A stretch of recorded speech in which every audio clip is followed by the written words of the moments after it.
So, for today's video, may dinner pala si amo. Nagsabi pala yung amo kong babae, nakakain sila ng asawa niya, kasama yung dalawa nilang anak. So, ayan, alas 6 daw sila kakain. Ayan, nag-ready na ako, mga 4:30. Ayan, nag-marinate na ako ng chicken thigh, chicken breast, beef steak.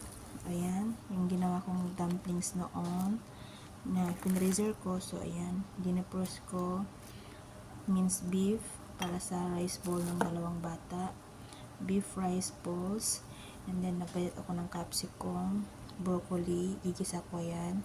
Ayan, nagbayat na rin ako ng sibuyas at saka bawang para ready na lahat.